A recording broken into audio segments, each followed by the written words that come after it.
Really, Mrs. Bishop, can I help you? Yes, I wonder if you can. It's regarding my daughter. Yeah. How old's your daughter, love? 15. 15. And how long has she been missing, love? Since 8 o'clock tonight. In the last hour, Hampshire police have confirmed that the body found in woodlands near Fleet is the missing schoolgirl, Millie Dowler. Forensic teams have been examining the remains all day and tests have been carried out this afternoon. The police made this statement. Our worst fears have been confirmed, and I can now tell you that the search for Millie has changed from a missing person inquiry into a murder investigation.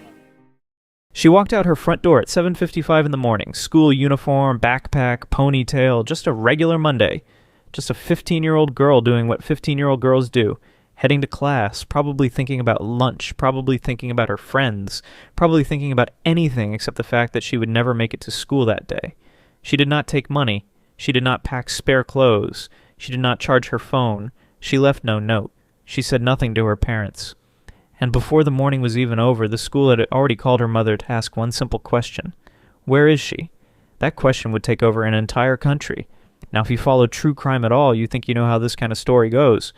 Girl goes missing, police investigate, case goes cold, family suffers in silence.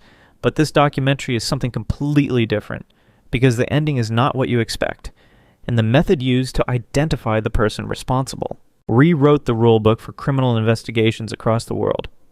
Here's what you need to understand before we go any further. Police never found her, not a single trace. And in almost every true crime case you have ever heard of, that means the case falls apart. The charges do not stick. The family gets nothing. And the story quietly disappears. That did not happen here. Not only did prosecutors move forward without physical remains, they won. And the piece of evidence that sealed everything was not a fingerprint, not a witness, not a confession. It was a text message. 4 sentences sent from a missing girl's phone. And the one detail buried inside those 4 sentences, a single misspelled word, cracked the whole case wide open. But here's what will really keep you watching. The person responsible was not a stranger, not some unknown individual lurking in the shadows. He was family. He sat at their dinner table. He was at their holiday gatherings. He was in the wedding photos. And for years he had been hiding something so calculated, so patient, and so deliberate that by the time anyone realized what was actually happening, it was already too late. He had been inside her bedroom while the family was away on vacation. He left handwritten notes on her belongings, personal, carefully worded, signed with love. This is a true crime documentary about a 15-year-old girl named Danielle Jones, about the man who was supposed to protect her, about a family torn completely apart, about investigators who refused to let a case die just because the evidence was unconventional, and about a legal fight that changed the way courts around the world handle digital communication as criminal evidence forever. Stay with us, because from this point forward, every single detail matters. To understand what happened to Danielle Jones, you have to understand who she was, because in true crime, victims are so often reduced to a single photograph, a name and a headline, a case, number and a filing cabinet. And Danielle deserves better than that. Every single person watching this documentary deserves to know exactly who this girl was before we talk about what happened to her. Danielle Sarah Jones was born on October 16th, 1985, in Essex, England.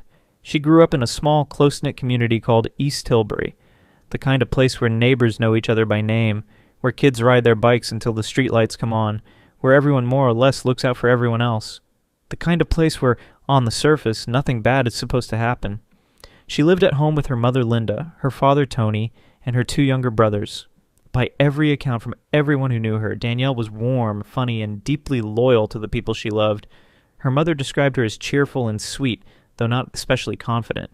She was the kind of teenager who was still figuring herself out, a little shy, a little self-conscious, but surrounded by good friends and completely devoted to her family. She was not rebellious, she was not a troublemaker, she did not skip school, she did not stay out late. She was, by every measure, exactly the kind of young person that parents dream of raising. One of the things that made Danielle genuinely light up was animals. She had 2 pet rabbits that she absolutely adored. Her mother later said those rabbits meant everything to her. Little details like that matter in true crime storytelling because they remind us that behind every case file is a real human being with a real life, real joy, and real people who loved them deeply. She attended St. Clair's School in Stamford-le-Hope, where she was known as a good student and a good friend. She texted constantly, the way teenagers do, and she had a very specific style when she wrote. Always lowercase, always casual, always unmistakably hers. That detail, as small as it sounds right now, is going to become one of the most critical pieces of evidence in this entire case. So hold on to it. Now, on her father Tony's side of the family, there was a man named Stuart Campbell. He was a construction worker based in Grays, Essex. He was in his early 40s, married to Tony's sister, and by all outward appearances, he looked like exactly what he claimed to be. A hard-working family man, a devoted husband, a reliable uncle. He was charming. Linda later described him as almost magnetic, the kind of person who could walk into a room and immediately make people feel at ease. He was good with the children in the family. He showed up to gatherings. He was in the photographs. He was, on the surface, completely unremarkable. But Linda also said something else. She said there was always something about Stuart that did not sit right with her husband. Nothing she could point to directly. Nothing that could be called hard evidence. Just that quiet, persistent feeling that something was slightly off. Tony felt it too, but feelings are not proof. And in a family setting, raising concerns about someone without solid proof does not just create conflict. It can permanently destroy relationships.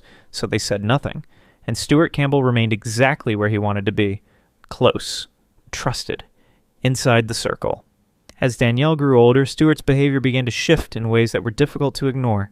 He started showing up at the house 4 to 5 times a week. He would meet Danielle at the school bus stop standing beside his van, visible to everyone as if he wanted people to see him there. Danielle found it embarrassing. She started pulling away from him. But pulling away from Stuart Campbell was not a simple thing, because Stuart Campbell did not accept distance. He pushed back against it quietly and persistently, in ways that were always just deniable enough to avoid a direct confrontation.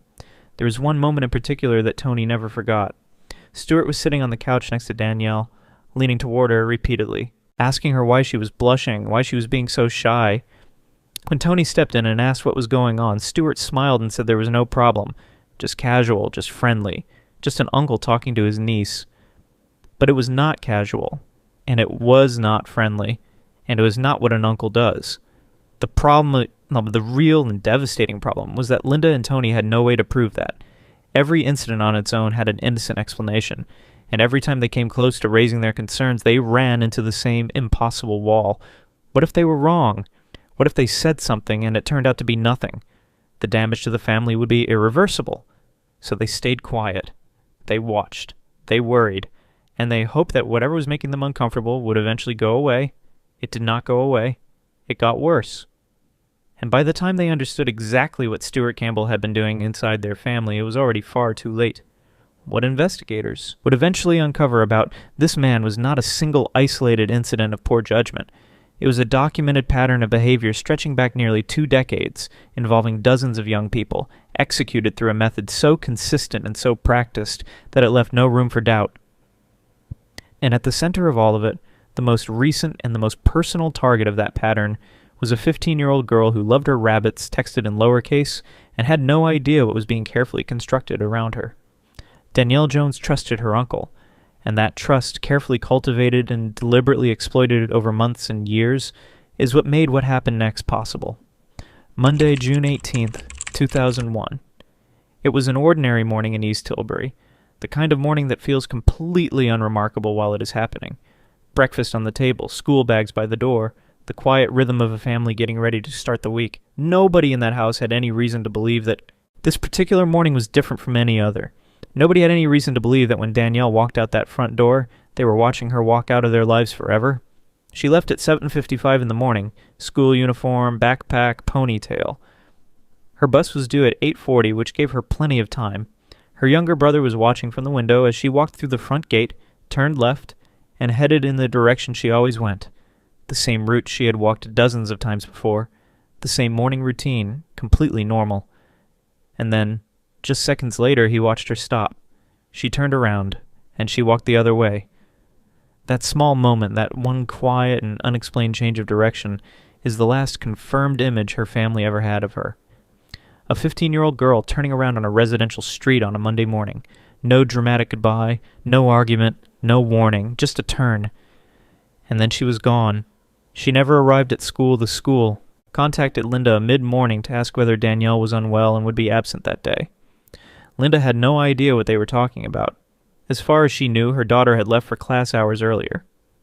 That phone call hit Linda like a wall, because she knew her daughter. She knew that Danielle did not skip school. She knew that even in the highly unlikely event that something had upset her enough to stay away from class, Danielle would have come home before dark. She was afraid of the dark. She never stayed out late. She always called. The hours passed. The phone stayed silent. Friends and family started calling Danielle's number. They sent messages. They tried again and again. Nothing, no answer, no response, no sign of her anywhere. And for everyone who knew Danielle, that silence was the most unsettling thing of all. Because that was not her. That was simply not who she was. While neighbors and relatives fanned out across the area, searching street by street, Linda stayed home. She left the front door unlocked. She needed to be there in case Danielle called. In case she walked back through that door and said she was sorry and that everything was fine. Tony drove to his sister's house to look for Stuart Campbell. There was no answer at the door. Tony looked through the window and noticed recording equipment set up in the living room. He could not explain why, but it unsettled him. What also unsettled him was something far simpler and far more telling. While the whole neighborhood was out looking for Danielle, while friends and family were covering every street in East Tilbury, one person was completely absent from that search. Stuart Campbell. Not once did he come outside to help look for his niece. Not once did he pick up the phone to offer support. He simply was not there. And for Tony and Linda, who had been carrying years of quiet unease about this man, that absence communicated something that no words could have expressed more clearly. By nightfall, there was still no sign of Danielle. Linda barely slept. She kept listening for the door, kept telling herself that any moment now she would hear footsteps on the path, and Danielle would come walking in with some explanation that would make all of this make sense. But the night passed.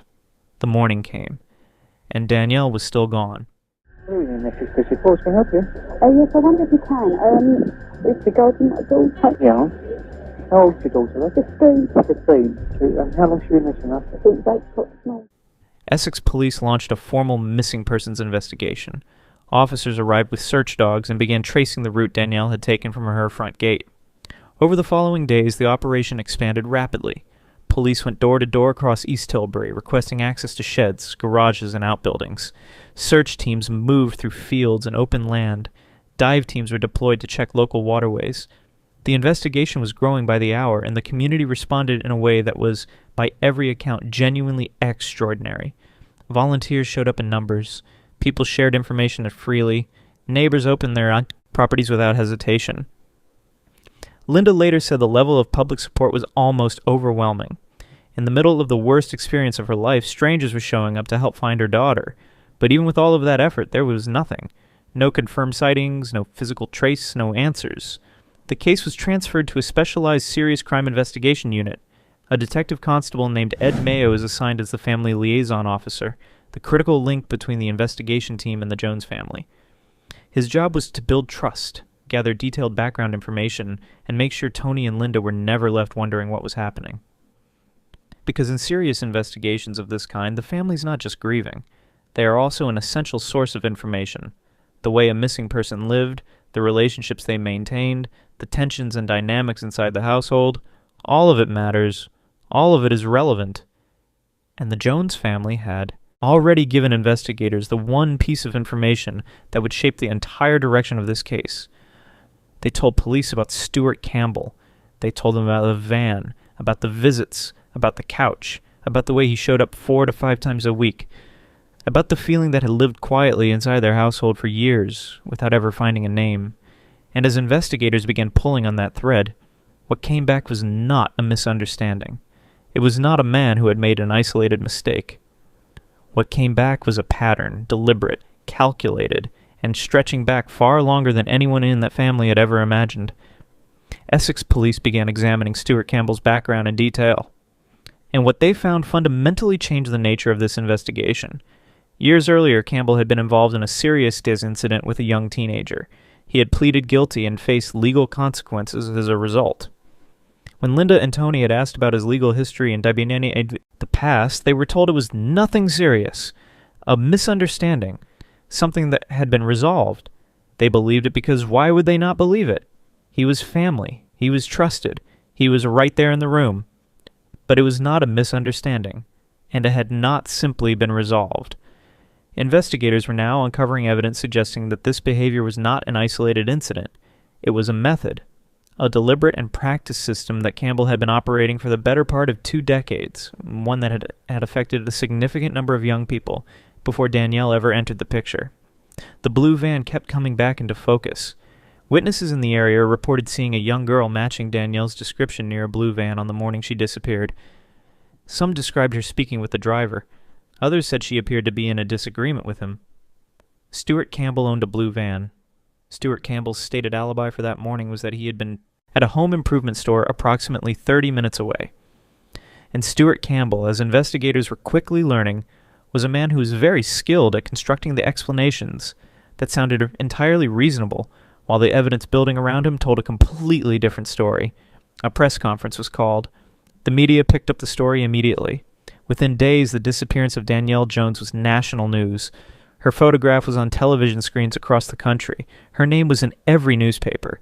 And for her family, who were already barely holding themselves together, that level of public attention brought with it a painful and complicated mixture of emotions. Hope that someone out there knew something useful. And a quiet, growing dread that the reason this story was receiving so much attention was because deep down, everyone who was paying close attention already sensed how it was going to end. 5 days after Danielle was last seen, just after midnight, Stuart Campbell was arrested.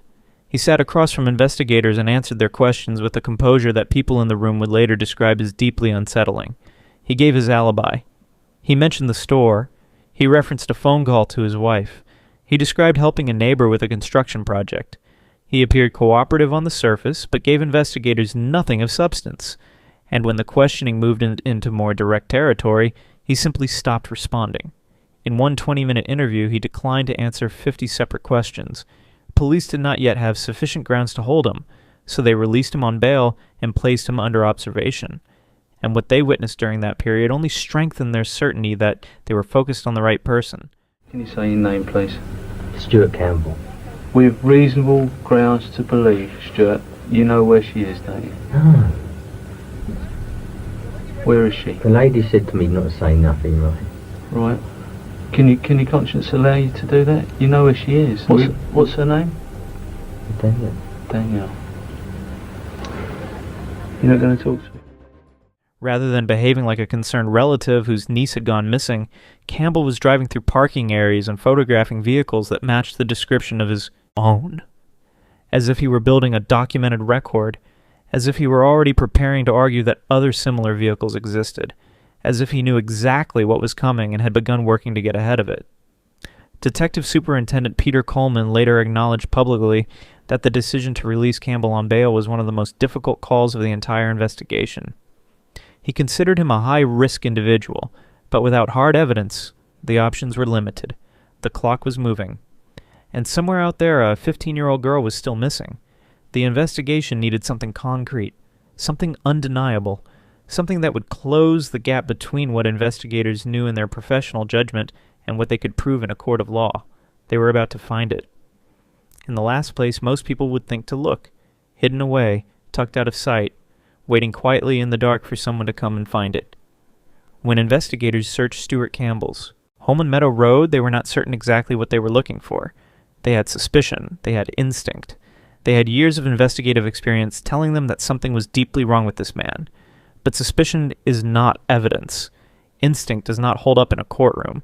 What they needed was something tangible, something that could not be explained away, something that would take this case out of the realm of uncomfortable feelings and place it firmly in the realm of undeniable fact. They found it, and then they found more, and then they kept finding things that made experienced investigators stop and take a breath. The search began on the ground floor. Immediately, officers discovered a substantial amount of photography equipment, professional grade, extensive, the kind of setup that goes well beyond a casual hobby. Alongside the equipment were photographs that Campbell had taken himself of young girls, and in addition to those, investigators found a collection of deeply concerning material involving minors that he had downloaded from the internet. This alone was sufficient to bring separate charges against him. But the search was far from over. Then they went up into the attic. In the attic, tucked away and deliberately concealed from plain sight, officers found a bag. Inside that bag was a collection of items that painted an unmistakable picture of exactly who Stuart Campbell was and exactly what he had been doing inside that house. There were personal items, there were restraints, materials that investigators believed Campbell had used when he brought young people back to the property under the pretense of photography sessions. The contents of that bag were methodical and organized. This was not the property of someone who had acted impulsively. This was the property of a man who had been operating deliberately, repeatedly, and for a very long time. And then, at the bottom of that bag, investigators found a pair of white stockings. In any other context, that discovery would mean nothing. But context is everything in true crime. And in this context, those stockings meant everything. Because when forensic specialists examined them under laboratory conditions, they found something on the fabric that changed the entire direction of this case.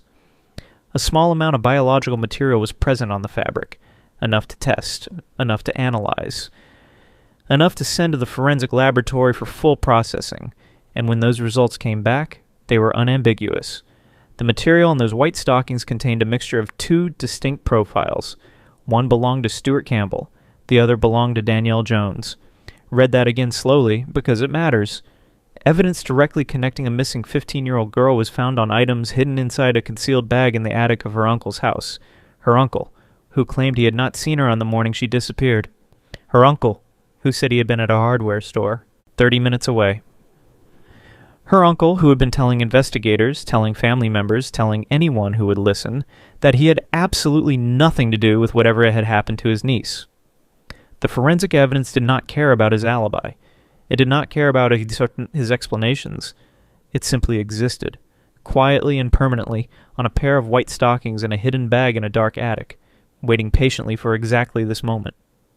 At the same time, a search of Danielle's own bedroom produced something that stopped investigators cold. Inside a pencil case in her room, officers found two handwritten notes.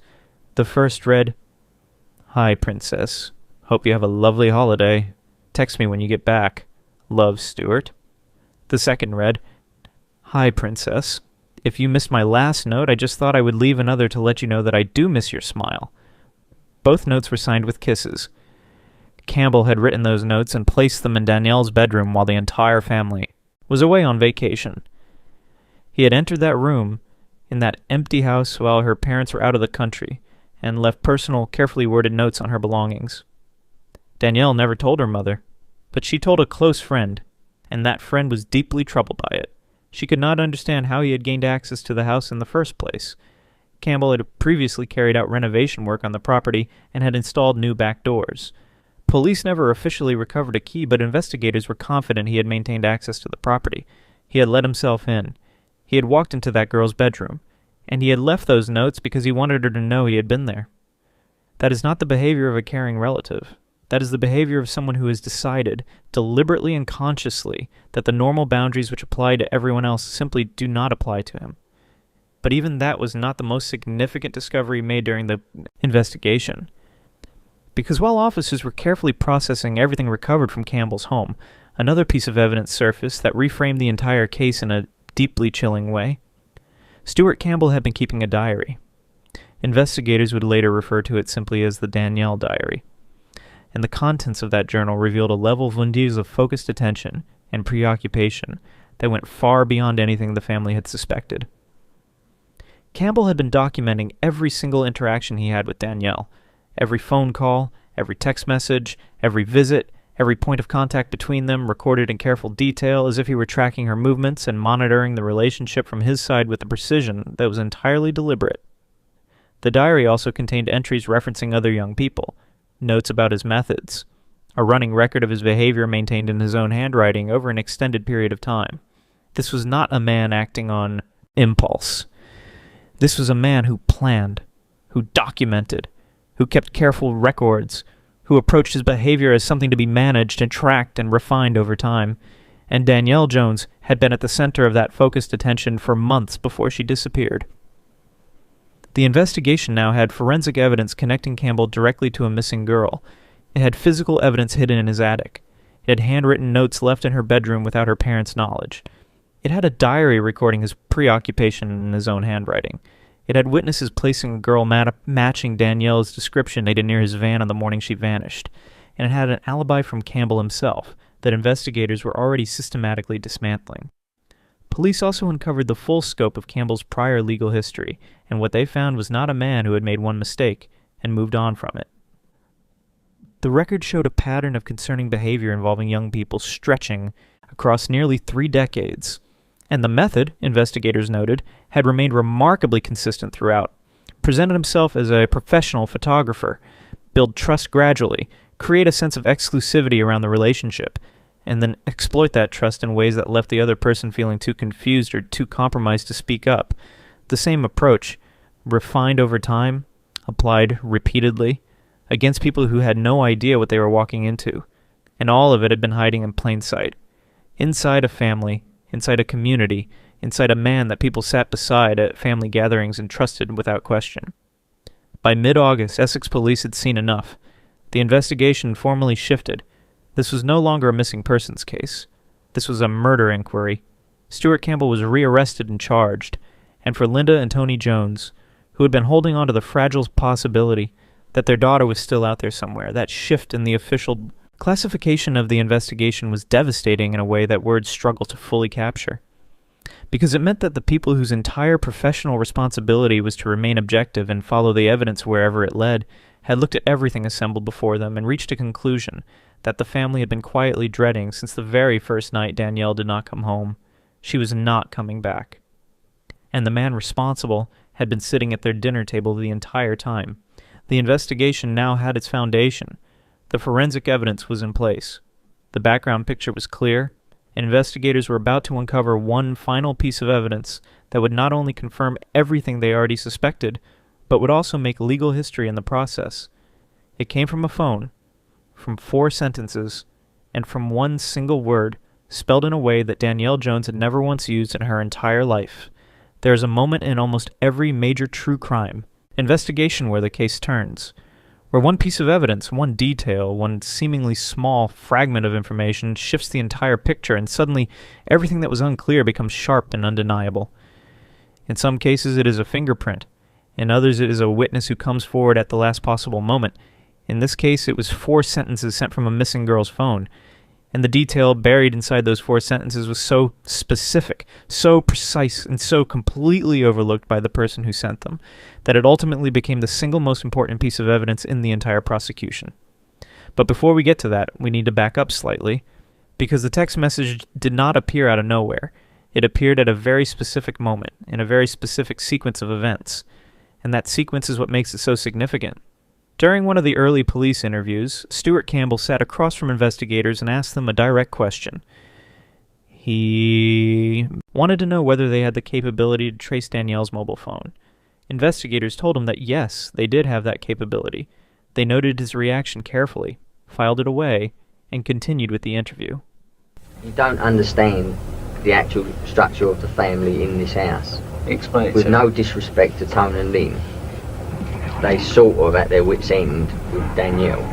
So much so that she can't stand being in the same room as her dad. It's just easier to try and be a middle broker between them. So you can try and get mum and dad to talk to Danielle, Danielle to give a bit there, them to give a little bit there, just to keep peace, and then the boys aren't all upset all the time. Hours later, something happened that brought the entire investigation to a standstill. A text message was sent from Danielle's phone. Not to her parents, not to her friends, not to any of the people you would expect a frightened missing teenager to reach out to if she was trying to let someone know she was safe. The message went directly to Stuart Campbell, and it read, "Hi, Stu. Thanks for being so nice. You're the best uncle ever. Tell Mom I am so sorry. Love you loads. Dan," with 3 kisses at the end. For one brief and painful moment, it looked like Danielle might still be alive. Her parents felt something shift inside them when they heard about that message. That desperate, completely human spark of hope that maybe this was real. Maybe she had sent it. Maybe she was out there somewhere. And she was okay.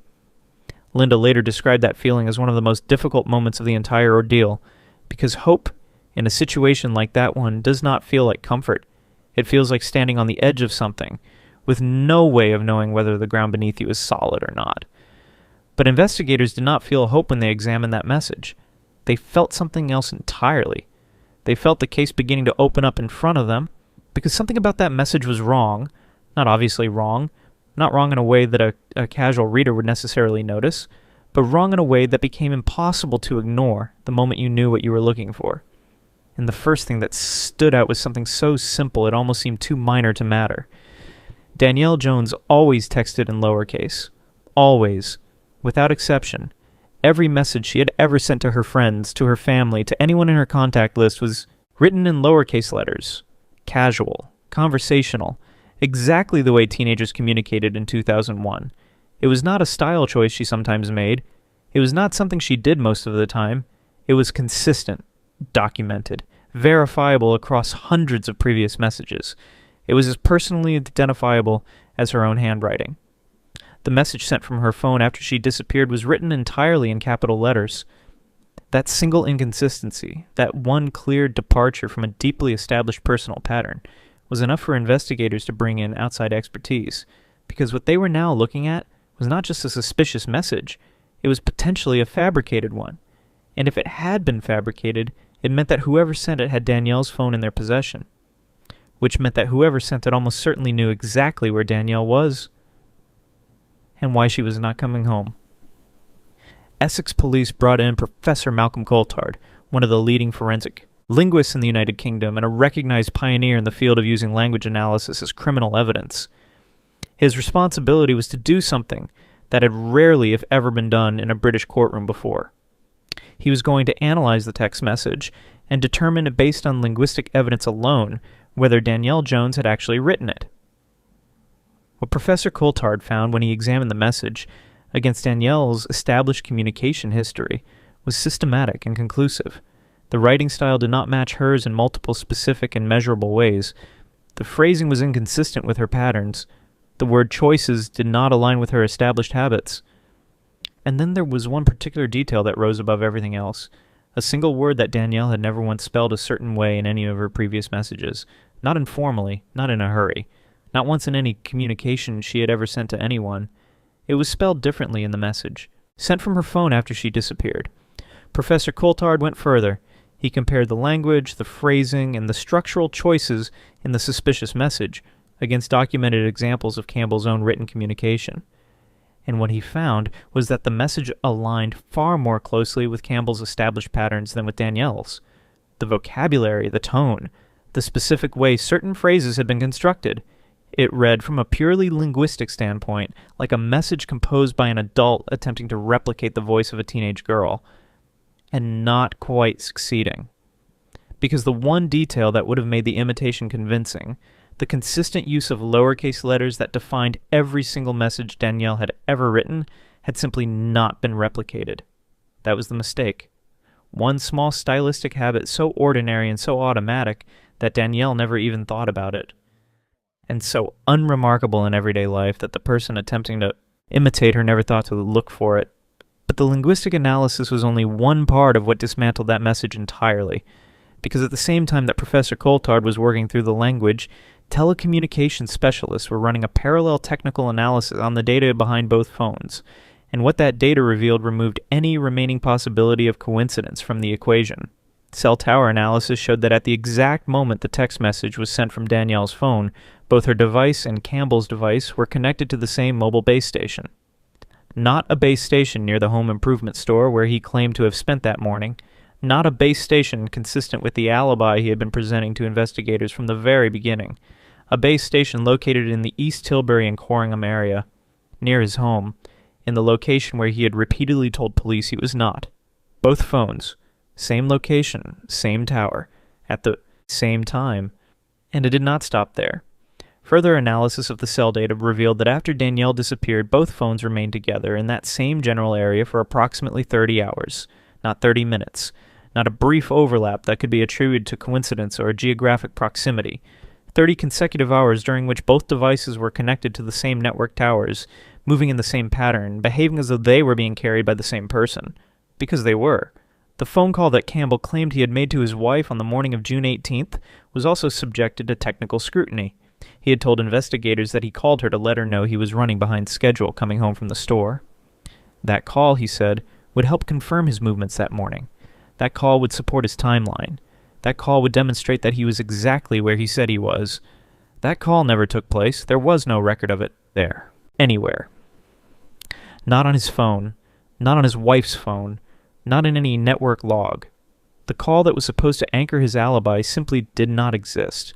What the technical evidence had now established, clearly and without room for alternative interpretation, was the following. Stuart Campbell was not at a home improvement store on the morning Danielle Jones disappeared.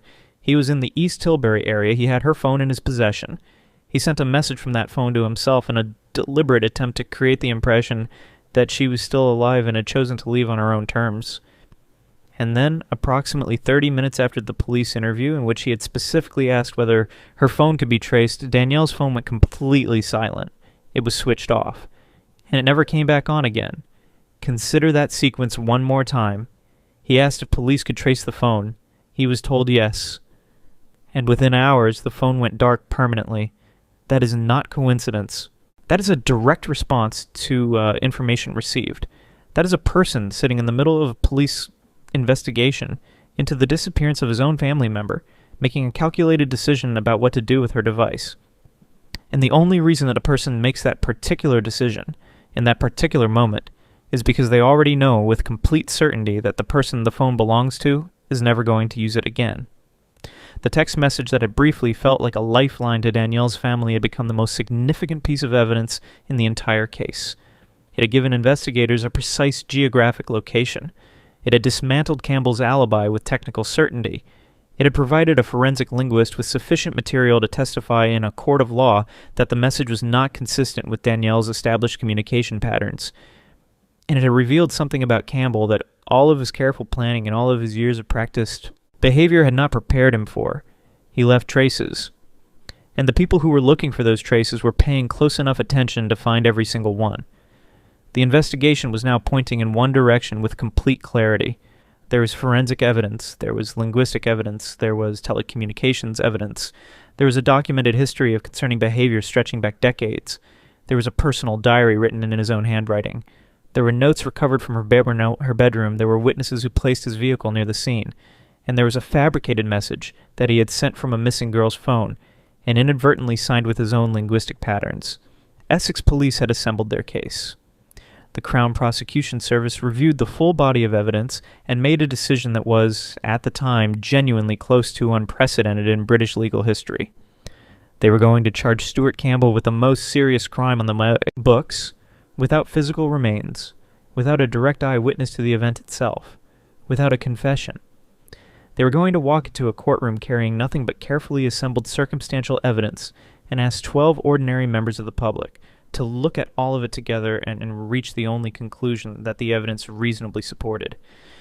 And the trial that followed would test not just the responsibility of one man, it would test the limits of what a criminal justice system could achieve when someone was careful enough to conceal a victim, but not careful enough to conceal the evidence left behind in the process.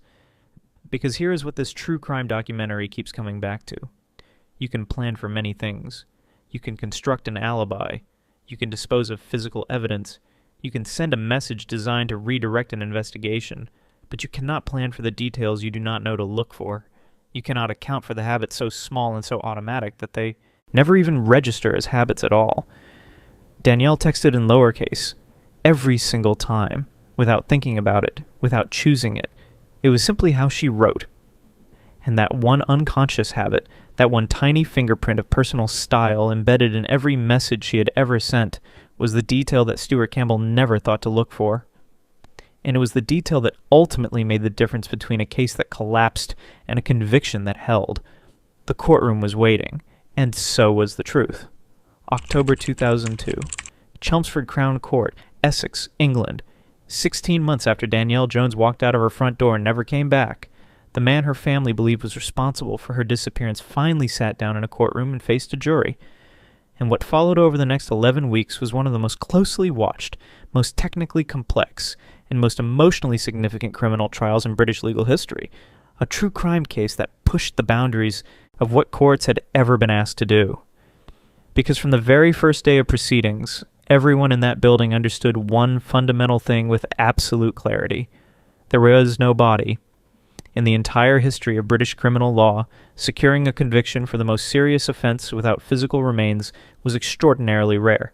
The legal system is built on evidence, on physical proof, on the kind of tangible, concrete material that a jury can examine and hold up against the standard of reasonable doubt. And the most fundamental piece of evidence in any case of this nature, the victim, was completely absent. Stuart Campbell had made certain of that.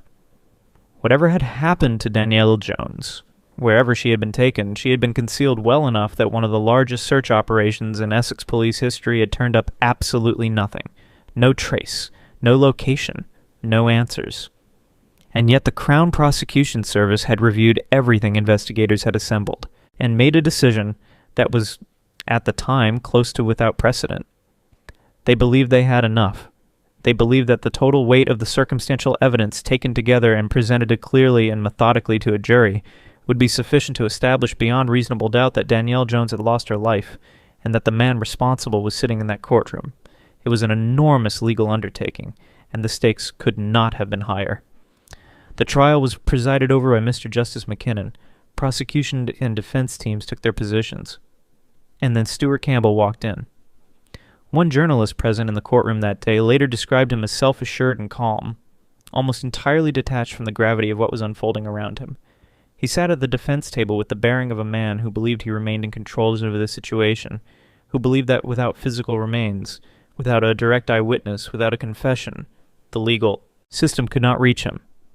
He observed the proceedings carefully and deliberately, and whenever a witness said something he disagreed with, he leaned forward and passed written notes to his defense team, as if he were directing events from the inside, as if even now, facing the most serious charge available under law, he needed to be the one holding the strings. For Linda and Tony Jones, walking into that building was one of the most difficult things they had ever done in their lives. This was the first time they had been in the same physical space as Stuart Campbell since their daughter disappeared, the man who had sat on their couch, the man who appeared in their family photographs, the man who had let himself into their home while they were on vacation and left personal notes in their daughter's bedroom. He was right there, across a courtroom, and they had to sit in that room, day after day, week after week, and listen to every detail of what had been done to their family. Linda later said she could barely bring herself to look at him, but she also said she forced herself to, because she needed him to know that she was present, that she was not going anywhere, that no amount of composed courtroom behavior on his part was going to change what he had done, or erase the consequences of it. The prosecution opened by laying out the framework of their case in a methodical and deliberate sequence. They told the jury that this was a case about deliberate manipulation, about preoccupation, about a man who had spent months systematically working to influence a 15-year-old girl, creating distance between her and her parents, building a relationship that was never about family connection, and was always about control. They told the jury that when that control was threatened, when Danielle began establishing distance and the risk of the situation of becoming known began to grow, Campbell made a decision. And every piece of evidence that followed that decision pointed, without ambiguity, in one direction. The prosecution walked the jury through the evidence in careful sequence. They began with the witnesses who had seen Danielle near a blue van on the morning she disappeared. The accounts were consistent, multiple individuals, different vantage points, a girl matching her description, a blue transit van, a man inside. In one account, the girl appeared to be in a disagreement with the driver. Stuart Campbell owned a blue transit van. Stuart Campbell had no credible alibi for that morning, and Stuart Campbell's phone, according to cell tower records, was not in the location he described. Then came the forensic evidence recovered from the attic, the hidden bag, the items inside it, the white stockings with the biological material present on the fabric, the laboratory results showing a mixture of two distinct profiles, his and hers. The prosecution asked the jury to consider what circumstances would result in Danielle's biological material appearing on items hidden inside a concealed bag in her uncle's attic. They asked whether any innocent explanation existed for that combination of facts, and they allowed the jury time to sit with the full weight of that question. Then came the diary. Investigators walked the court through the contents of what Campbell had been recording about Danielle over an extended period, the intense focus on her movements and communications, the careful documentation of every point of contact, the entries referencing his approaches to young people more broadly, a sustained record of preoccupation maintained in his own handwriting over many months inside his own home. The defense offered no explanation for the diary that withstood examination. It existed, it was in his hand, and it said exactly what it said. Then came the notes found in Danielle's bedroom. "Hi, Princess, I do miss your smile," written while her family was away on vacation, placed in her room by a man who had no legitimate reason to be in that house, let alone in that specific room, let alone leaving personal messages on a 15-year-old girl's belongings. Danielle had confided in a close friend about those notes. She had not told her mother, and that decision to keep it from Linda told investigators something important about the dynamic Campbell had worked to create. He had positioned himself in a way that made Danielle feel the relationship carried an element of privacy. That is how this kind of manipulation functions. It creates in the other person a sense of shared responsibility for something they had no role in initiating. And then came the text message. Professor Malcolm Coulthard took the stand and walked the jury through his linguistic analysis with the precision and clarity of someone who had dedicated his professional career to making complex language evidence accessible and understandable to non-specialists. He explained Danielle's established communication patterns in detail. He explained the specific and measurable ways in which the message sent from her phone after she disappeared deviated from those patterns. He explained the word that she had never spelled that particular way, not once, in any message, to any recipient. And he explained how, when he placed the language of that message in alongside documented examples of Campbell's own written communication, the stylistic markers pointed not toward Danielle but toward her uncle. The telecommunications evidence followed directly. Cell tower analysis. The location data placing both devices in the same geographic area at the moment the message was transmitted. The 30 hours during which both phones remained together near Campbell's home following Danielle's disappearance. The network record showing that the call to his wife, the call he had specifically cited as part of his alibi, had never been made. The device going permanently silent within 30 minutes of him being informed that it could be traced. Each piece of technical data presented clearly, sequentially, and in direct and specific contradiction to everything Campbell had told investigators from the moment he was first questioned. The prosecution also called individuals who had encountered Campbell previously through his activities, presenting himself as a photographer, people who described being approached, being given a sense of being specially selected, being brought into a situation under false pretenses. Their accounts were not about Danielle directly, but they were about method, about consistency, about the fact that what had been done to Danielle was not an aberration. It was a continuation of a pattern so well established and so repeatedly executed that it had become for Campbell entirely routine. Linda Jones took the stand.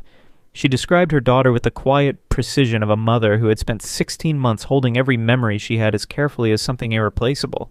She described the family, the years of growing discomfort, about Campbell's behavior, the visits that came too frequently, the attention that felt too focused, the individual moments that could each be explained away in isolation, but which, assembled together, formed a picture that she had never been able to fully name until now. She also described Campbell's conduct in the immediate aftermath of Danielle's disappearance, his absence from the search, the reassurances he had offered her in those early days, telling her not to worry, that Danielle would be home before dark, that everything would be fine. A man offering comfort to a grieving mother while the evidence connecting him to her daughter's fate was sitting concealed in his attic. Campbell's own brother Alex had visited him in custody at the request of investigators. Police had asked him to go in, spend time with his brother, and return with his honest assessment of what he observed. Alex went in. He sat with Stuart for approximately 10 minutes. When he came back out, he told police what he genuinely believed. He thought his brother was not telling the truth. He had no uncertainty about it. That assessment from someone who had known Stuart Campbell his entire life carried a weight that no technical report could replicate. Throughout all of this, Campbell sat at the defense table and offered nothing. He did not take the stand. He did not provide an alternative account of the forensic evidence. He did not address the diary or the notes or the cell tower records or the fabricated message. He simply sat, watching, passing notes to his legal team, trusting that the absence of physical remains would be sufficient to protect him. He was wrong. After 11 weeks of proceedings, the jury retired to consider their verdict. The Jones family waited. The country waited. And when the jury returned, they delivered their conclusion by majority decision. Guilty of unlawful detention. Guilty of the most serious charge on the indictment. Stuart Campbell was sentenced to life, imprisonment, with a concurrent 10-year term for the additional charge. The High Court subsequently ruled that he must serve a minimum of 20 years before becoming eligible to apply for release consideration. He was removed from that courtroom and taken into custody, and he has maintained his silence about the location of Danielle's remains from that day forward without interruption. The judge addressed Campbell directly before the sentence was formally imposed. He told him that he had done a thoroughly terrible thing, that he was no stranger to serious offending, that his behavior had reflected a particularly troubling pattern of focus on young people over many years, that he had been consistently and deliberately dishonest throughout the entire process, and that he was a composed and calculated individual who had repeatedly demonstrated an inability or unwillingness to exercise appropriate restraint. Those words were measured and deliberate, the kind of language a judge uses when the record needs to reflect precisely who is being sentenced and precisely why. For Linda and Tony Jones, the verdict was not the conclusion they had needed. It never could be, because the conclusion they truly needed was one that no courtroom proceeding could deliver. A verdict could confirm what they already understood. It could result in a serious prison sentence. It could produce a measure of formal accountability. But it could not tell them where their daughter was. It could not provide the opportunity for a funeral. It could not give them a specific place to visit. It could not offer the particular and devastating comfort of knowing that Danielle had a resting place in the world, even in the absence of everything else. Campbell knew where she was, and Campbell was not talking.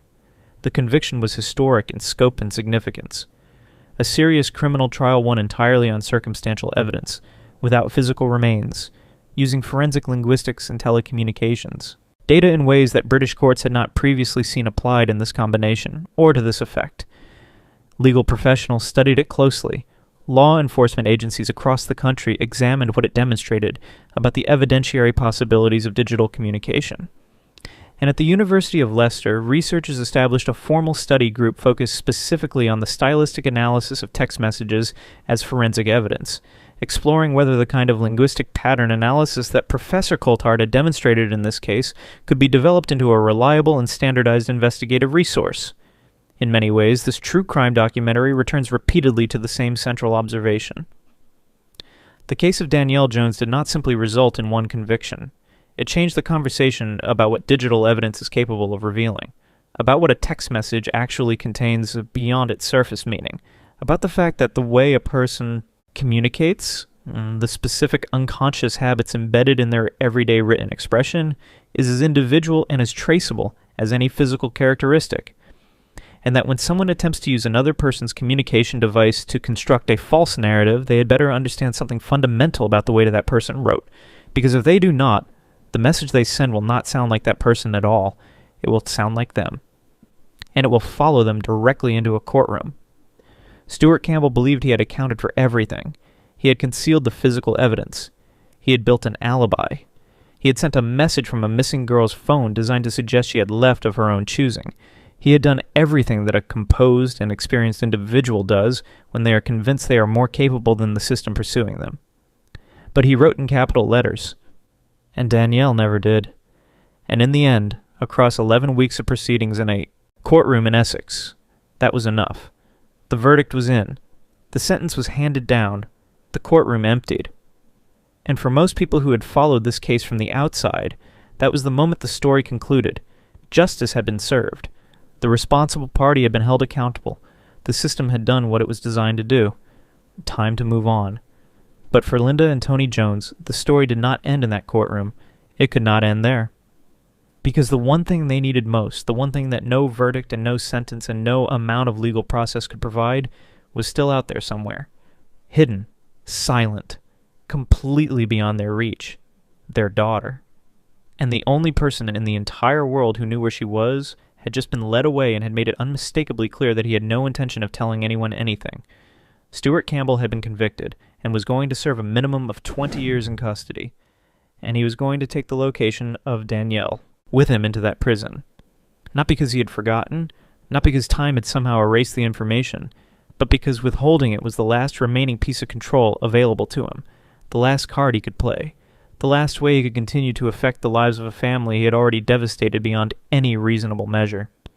That is the full picture of who Stuart Campbell is, not only the person responsible for what happened to Danielle, but a man who, even from inside a prison cell, made a conscious and repeated choice to continue causing pain to a mother and a father who had already lost everything that mattered to them. Sit with that for a moment, because it matters to understanding everything that comes after. In the months following the conviction, police made further attempts to get Campbell to engage. Officers visited him in custody on multiple occasions. They asked again, directly and specifically, about the location of Danielle's remains. He declined to cooperate. He offered nothing. He responded with the same composed and impenetrable silence he had maintained throughout the trial. And then the days turned into weeks. The weeks turned into months. The months turned into years. And Danielle Jones remained missing. For Linda and Tony, the period following the trial had brought with it a different kind of weight. The acute and breathless fear of not knowing what had happened to their daughter had been replaced by something slower and far more persistent.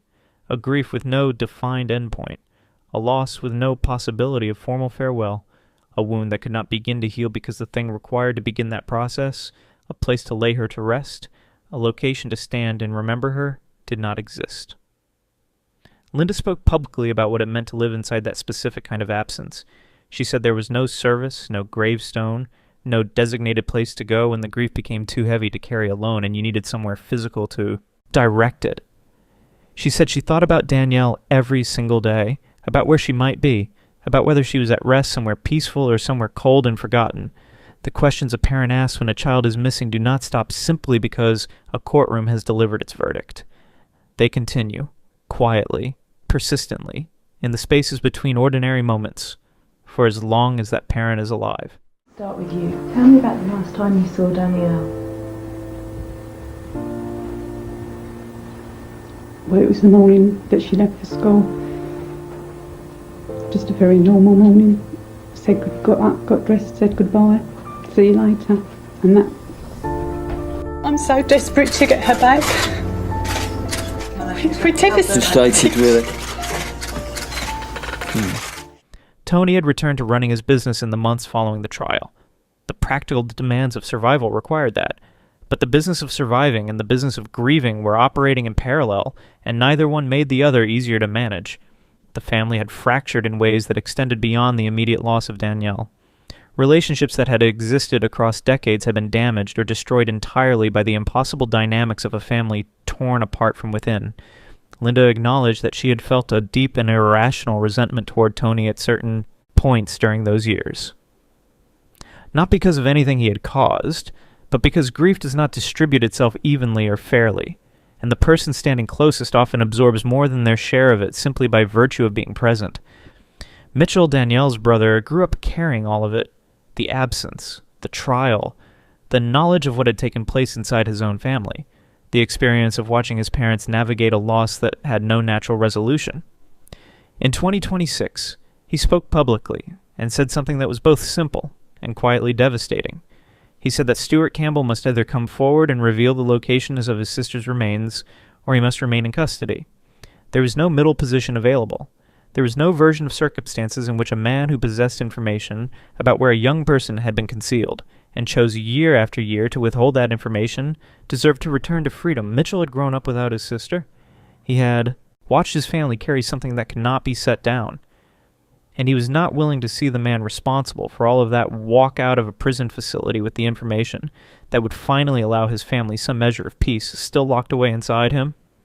In 2017, 16 years after Danielle disappeared, Essex Police and Kent Police jointly launched a coordinated search of a row of storage facilities in Thurrock. The operation followed newly received information from a source that investigators considered credible enough to act upon formally. The locations in question had apparently not received sufficient attention during the original investigation, and the information suggested they might hold answers that had been sitting undiscovered for over a decade. The search drew immediate and significant media attention. For anyone who had followed this true crime case since its beginning, the news that investigators were still actively pursuing physical leads felt meaningful. It felt like something might genuinely be on the verge of shifting. The search produced nothing. No remains. No physical evidence of any kind. No answers. The teams concluded their work and the facilities returned to being exactly what they had always been. And Danielle Jones remained where she had always been since June 18th, 2001. Missing. Without a location. Without a resting place. Without the simple dignity of being somewhere known. the question of Stuart Campbell's possible release first became a serious matter of public discussion as his minimum term drew toward its end. Under the terms of his original sentence, he became eligible to formally request release consideration after serving 20 years. In January 2023, that application was reviewed by the parole board. The decision was returned without extended deliberation, denied. The reasoning was direct and without ambiguity. Campbell had declined to engage with the processes and structured programs that the parole board requires in order to properly assess whether a person in custody has genuinely reflected on the nature of their offending and represents a meaningfully reduced level of concern to the wider public. He had spent 2 decades in custody maintaining the same posture he had adopted from the moment of his first arrest: uncooperative, uncommunicative, offering nothing of substance to anyone asking anything of genuine importance. And the parole board examined that record and concluded entirely reasonably that a man who had consistently refused to engage with the assessment process and who continued to withhold the locations of a missing person was not someone who should be permitted to return to free society. Linda Jones opposed the release application publicly and without reservation. She expressed her position in language that was composed, precise, and quietly devastating all at once. She said that until Stuart Campbell disclosed the location of Danielle's remains, he should remain exactly where he was. That position was not driven by a desire for ongoing punishment as an end in itself. It was the statement of a mother who had one remaining request, one final thing she was asking for. Tell me where my daughter is. That is all. After everything, after more than 20 years, just tell me where she is. Campbell said nothing. In November 2024, a new application for release consideration was formally initiated. The outcome of that process was still pending as this documentary was being prepared. Linda remained in opposition. Mitchell remained in opposition. And Stuart Campbell, now since in his late 60s, remained in custody. Still silent, still withholding. Still, after more than 2 decades, choosing to retain control over the one piece of information that could offer a grieving family the only form of closure still available to them. Linda Jones had not spent those years simply waiting for institutional processes to resolve themselves. She had taken the experience. She carried and directed it outward in a way that would ultimately reach far beyond her own family's situation. In 2019, Linda publicly aligned herself with a campaign calling for new legislation that would become known as Helen's Law. The campaign had been led with extraordinary persistence and dedication by a woman named Marie McCourt, whose daughter Helen had been taken from her in 1988 by a man named Ian Sims. Helen McCourt was 22 years old at the time. Her remains were never located. Ian Sims, in a pattern that would feel painfully familiar to anyone following the case of Danielle Jones, had maintained his silence for decades, and Marie McCourt had spent those same decades advocating for a legal framework that would require the parole board to formally include a person's refusal to disclose the location of a victim's remains as a weighted consideration in any release determination. The campaign gathered more than 600,000 formal signatures in support. It received backing at senior levels of government across party lines. And in November 2020, Helen's Law received formal royal assent and became part of the established legal framework of England and Wales.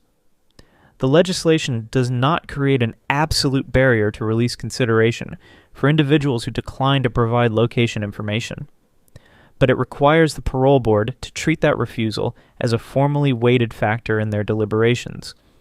It establishes in law what common decency had always suggested should be true, that choosing to conceal the location of a person's remains from the family who needs that information is not a neutral private decision.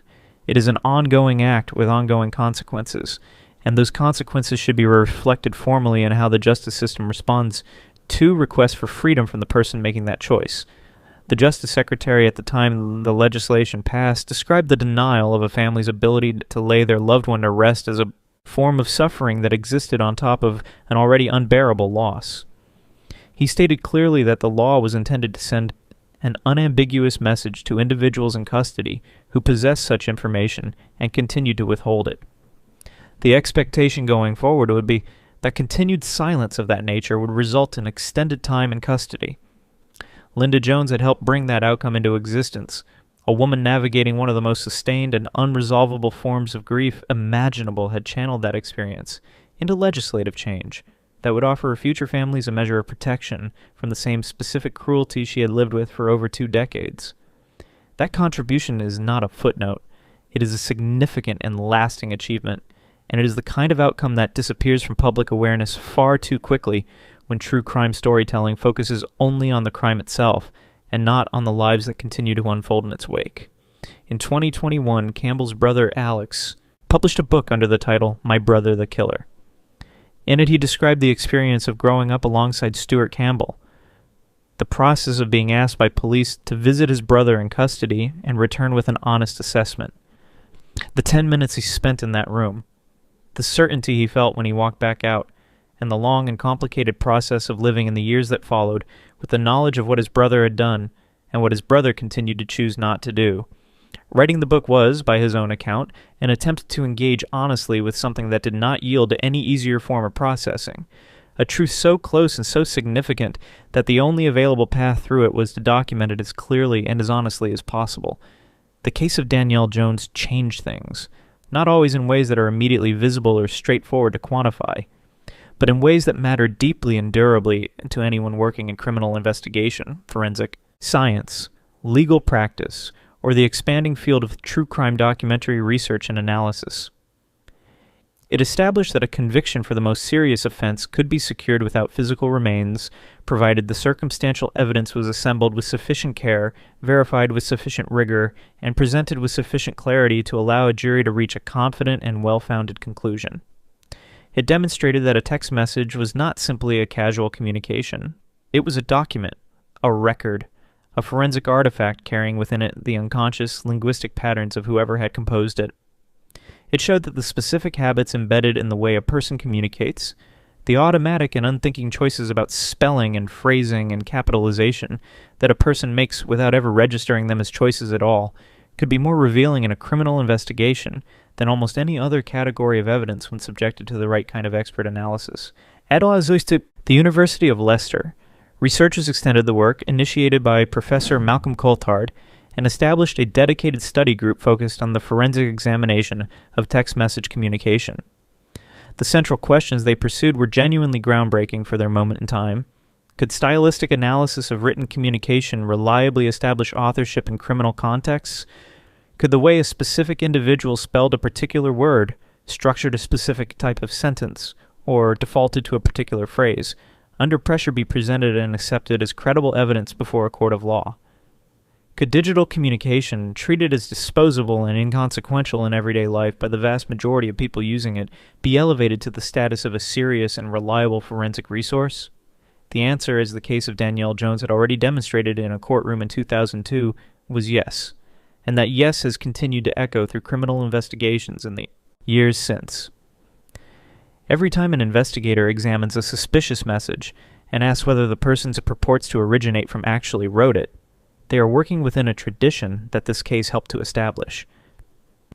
Every time a forensic linguist presents pattern analysis to a jury, they are standing on ground that was broken here. In a true crime case from a small town in Essex, in a courtroom that had never seen quite this combination of evidence before.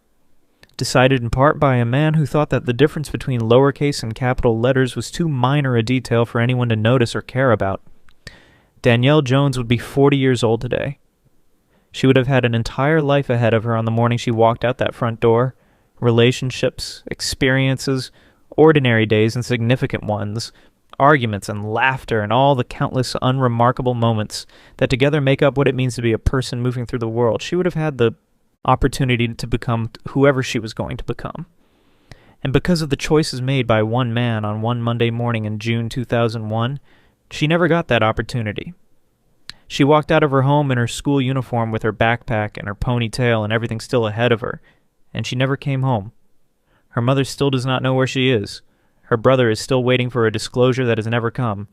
Her father carried the weight of this loss for the rest of his life, and Stuart Campbell, the man who took her, who concealed her, who sent a fabricated message from her phone and revealed himself through a single unconscious habit he had never thought to look for, continues to sit in a prison facility and say nothing, continuing to choose, after more than 2 decades, to deny a family the most basic and fundamental form of resolution still available to them, continuing to hold on to the only power that remains to him, continuing, in his own particular and sustained way, to cause harm to people he has already hurt beyond measure. He will not succeed in making her forgotten, because Danielle Jones is not forgotten. Not by her family who have carried her every day since she disappeared. Not by the investigators who built an unprecedented case that put her uncle where he belongs. Not by the researchers who studied what her case revealed about forensic linguistics and changed the way digital evidence is understood and used. Not by the advocates who took her story and used it to help pass legislation that now protects other families from the same prolonged and specific form of suffering. And not by anyone who watches this documentary and carries her name forward with them when it ends. And Stuart Campbell believed that concealing her location meant concealing her entirely. He was wrong about that. Just as he was wrong about the lowercase letters. Just as he was wrong about the cell tower data. Just as he was wrong about so many of the details he thought he had controlled. 20 years ago today, on Monday, the 18th of June 2001, 15-year-old schoolgirl Danielle Sarah Jones left her home in East Tilbury to go to school. Little did anyone on that day know that not only would she never be seen again, but that her disappearance and murder would touch the lives of so many of us here at Essex Police from that moment and for the ensuing 20 years. From her disappearance to the eventual realisation that she had been murdered, to the conviction of her uncle, right through to now, Danielle's murder has affected hundreds of us here at Essex Police. Many of you who have come to know the family through this case still feel their pain as they continue to live without having been able to say a final goodbye to their lovely daughter. They will never give up hope of finding Danielle and giving her the burial that she deserves. And we will always remain committed to achieving this for them. Over the years, we have continued in our commitment to act on every piece of information in the hope that one day we will be able to return Danielle to Mum and Dad and the rest of her family so that she can finally be laid to rest. Today we gather to remember the life of Danielle, that vibrant young girl, to remember the pain and loss of her mum, dad and siblings, to pause and consider all the things that Danielle never got to know and do because her life was so tragically cut short. But most of all, in remembering Danielle, we remember our pledge to her parents and the rest of her family that we will always act on any information we receive that may bring us closer to bringing her home. Danielle Jones was 15 years old. She loved her rabbits. She texted in lowercase. She was afraid of the dark. She left notes for her mother when she went to a neighbor's house. She always called when she arrived somewhere. She was shy and funny and warm and completely devoted to the people she loved. She deserved so much more than what she received, and she deserves to be remembered as exactly who she was, not only as a name in a case file, not only as a subject in a true crime documentary, but as a person, a real, full, irreplaceable human being whose absence has left a space in the world that nothing and no one has ever been able to fill. This documentary is for her. And for every family still waiting for an answer that should never have been withheld in the first place.